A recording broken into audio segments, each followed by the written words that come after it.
सुप्रभात दोस्तों। आज की कक्षा 8 की इस नई क्लास में आपका स्वागत है। सुदामा चरित नामक नए पाठ को लेकर मैं आपके सामने उपस्थित हूँ। भक्ति रस धारा के अंदर भगवान श्री कृष्ण के जीवन का वर्णन करने के लिए सुदामा, मीरा, सूरदास कई कवियों ने वर्णन किया है, लेकिन उसमें नरोत्तम दास भी एक कवि है जिन्होंने भगवान श्री कृष्ण के जीवन के बारे में बहुत सारे पद लिखे हैं, उनका वर्णन किया गया है। तो इन्हीं पदों को पढ़ते हुए हम आगे बढ़ते हैं। भगवान श्री कृष्ण के पदों का वर्णन करते हुए नरोत्तम दास जी कह रहे हैं कि सुदामा की पत्नी सुदामा को कह रही कि आप द्वारिका जाइए। तो सुदामा क्या कहते हैं?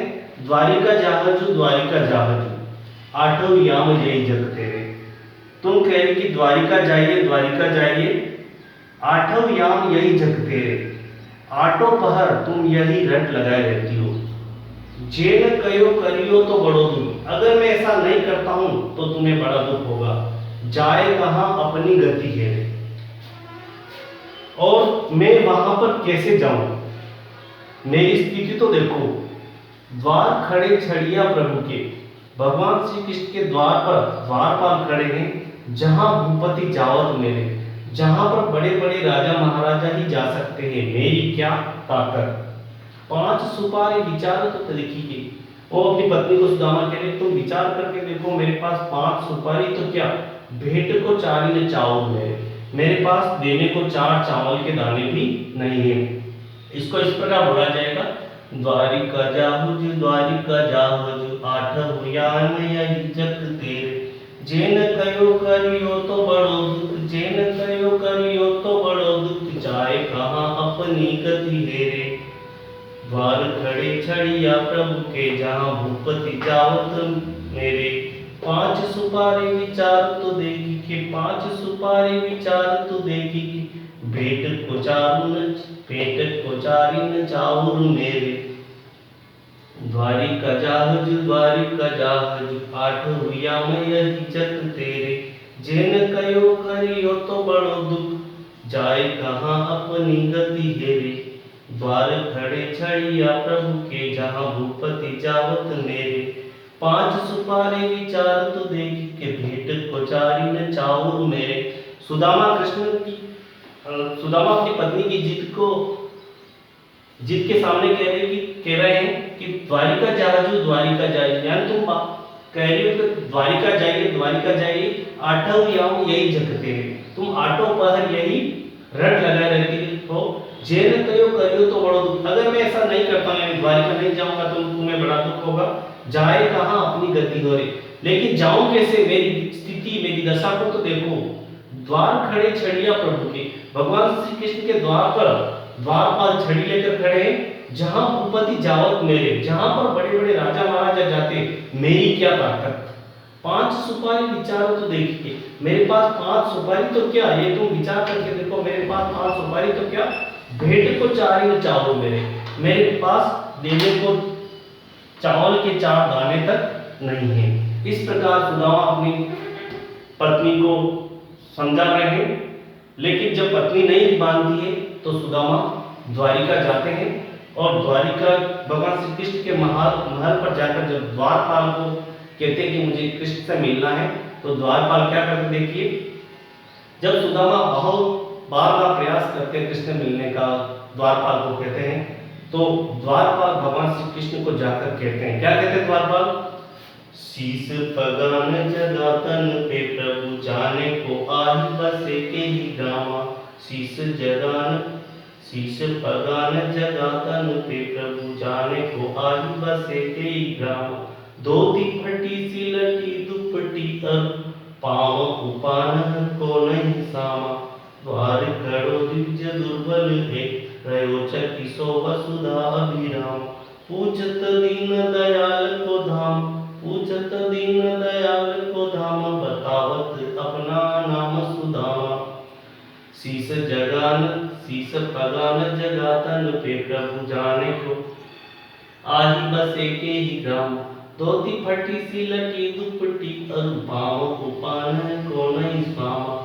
द्वार खड़ो द्विज दुर्बल एक रहो चकिसो वसुधा अभिराम पूछत दीन दयाल को धाम पूछत दीन दयाल को धाम बतावत अपना नाम सुदामा। जब द्वारपाल भगवान श्री कृष्ण को जाकर कहते हैं कि सुदामा नामक कोई गरीब ब्राह्मण व्यक्ति आपसे मिलना चाहता, आपसे आया, तो क्या होता, इसका अर्थ देखिए। तो द्वारपाल श्री कृष्ण को जाकर क्या कहते हैं, शीश पगार जगह तन पे, हे प्रभु उसके सिर पर पगड़ी नहीं है और तन पे किसी प्रकार का वस्त्र नहीं पहन रखा है।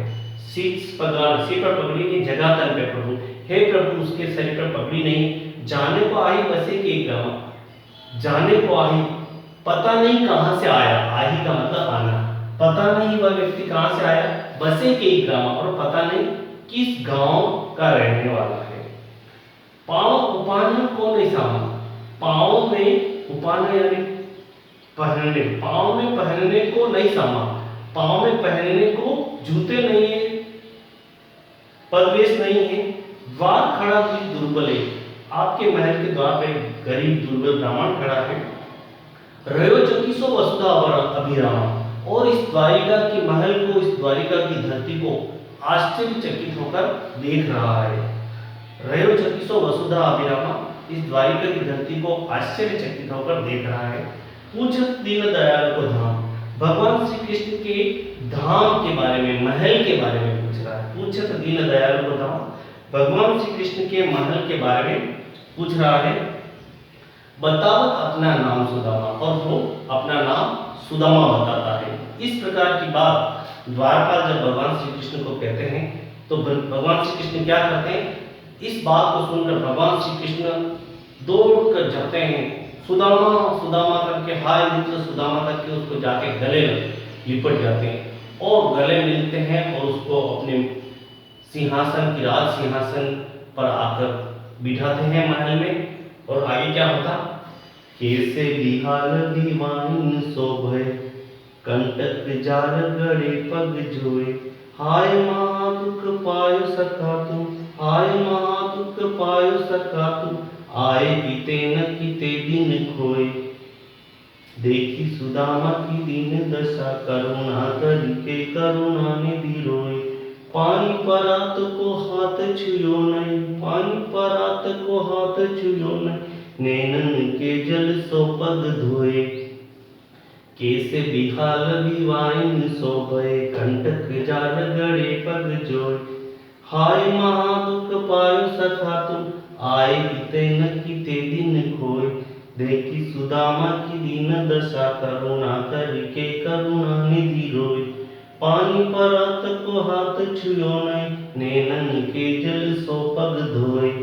यहाँ पर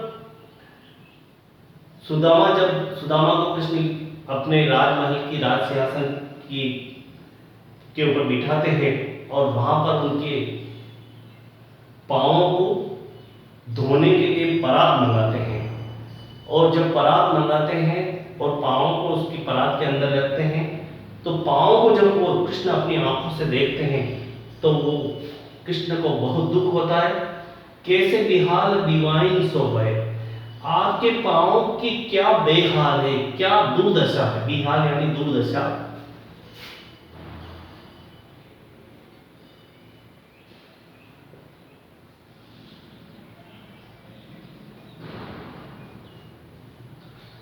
कैसे बिहाल बिवाइन शोभे, आपके पांव की बिवाइयां, जो एड़ियां, पांव का नीचे जो तलवा होता है, एड़ियां होती है, उसको बिवाइन कहा जाता है। बिवाइन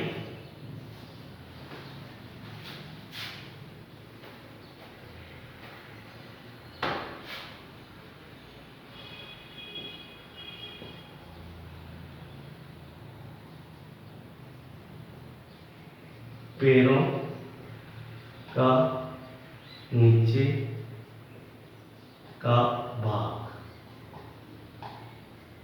पैरों का नीचे का भाग, उसको बिवाइन कहा जाता है। कैसे बिहाल बिवाइन शोभे, यानी कि आपकी जो पांव की एड़ियां है उनकी कितनी दुर्दशा हो रही, कितनी खराब हो रही। कंटक जाल घड़े पग जोए, यानी आपके पांव में, पग यानी पांव, आपके पाँव में कांटों का जाल बिछा हुआ है, कांटे गड़े हुए हैं, कंटक जाल, बहुत सारे कांटे आपके पाँव में चुभे हुए हैं, गड़े हुए हैं। हाय महादुख पायो सखा तुम, हे मित्र तुमने इतने कष्ट उठाए, इतनी पीड़ा उठाई, आए इतने कितने दिन खोए, तुम इतने दिन कहाँ खो गए, तुम इतने दिन कहाँ चले गए, तुम मुझसे मिलने, मेरी सहायता करने इतने दिन क्यों नहीं आए। देखी सुदामा की दीन दशा, सुदामा की दुख भरी स्थिति देखकर, दुख भरी दशा देखकर, उनकी आर्थिक स्थिति और शरीर की दुर्दशा देखकर करुणा करके करुणा निधि हुए। भगवान श्री कृष्ण के मन में दया उमड़ आई और दया उमड़, इतनी दया उमड़ी कि उनकी आंखों में आंसू बहने लगे और वो इतने आंसू बहे, करुणा करके करुणा निधि रोए। सुदामा की स्थिति को देखकर भगवान श्री कृष्ण की आंखों में आंसू बहने लगे। वो इतने आंसू निकले उनकी आंखों में कि पानी परात को हाथ छुओ नहीं। जो पानी की परात थी उनके पांव धोने के लिए जो लाए थे, उसको हाथ ही नहीं लगाया, नैनन के जल से पर धोए। पानी परात को हाथ छुए नहीं, पानी की परात जो लाए थे, बर्तन लाए थे, उन्होंने भगवान श्री कृष्ण ने उनसे पांव नहीं धोए, बल्कि नैनन के जल से पर धोए। भगवान श्री कृष्ण की आंखों में इतने आंसू बहने लगे कि वो एक जल का, बहुत सारा जल का रूप धारण बन गए, जल के रूप में बन गए और उन आंसुओं से सुदामा के भगवान श्री कृष्ण ने पांव धोए। तो पानी परात को हाथ छुए नहीं, पानी की परात को हाथ नहीं लगाया, लेकिन नैनन के जल से पर धोए। अपने आंखों के आंसुओं द्वारा भगवान श्री कृष्ण ने सुदामा के पांव धोए। इस प्रकार सुदामा की और कृष्ण की मित्रता का कितनी गहरी, कितनी घनिष्ठ मित्रता थी। तो कवि नरोत्तम दास ने भगवान श्री कृष्ण और सुदामा की मित्रता को यहाँ पर इंगित किया गया है। तो आप निश्चित रूप से इस चैप्टर को समझे होंगे और ये वीडियो बार बार देखिए, किताब उसकी भी सहायता ले सकते हैं। अब आपको इन जो तीनों पद हैं उसमें से एक पद की व्याख्या करके लाएंगे। शीस पगा न जगह तन पे, शीस पगा न जगह तन पे, जाने को आही बसे के गाँव, धोती फटी सी लटी दुपटी और पाँव पाने को नहीं सामा, द्वार पर भी तुम लेकर रहे 3600 वसुधा बनाओ, पूछत दीन दयालु बताऊं, बताओ अपना नाम सुदामा। तो ये व्याख्या आप करके लाएंगे, प्रसंग लिखेंगे। प्रस्तुत पंक्तियां हमारी हिंदी पाठ्य पुस्तक के कवि नरोत्तम दास द्वारा रचित सुदामा चरित से ली गई है।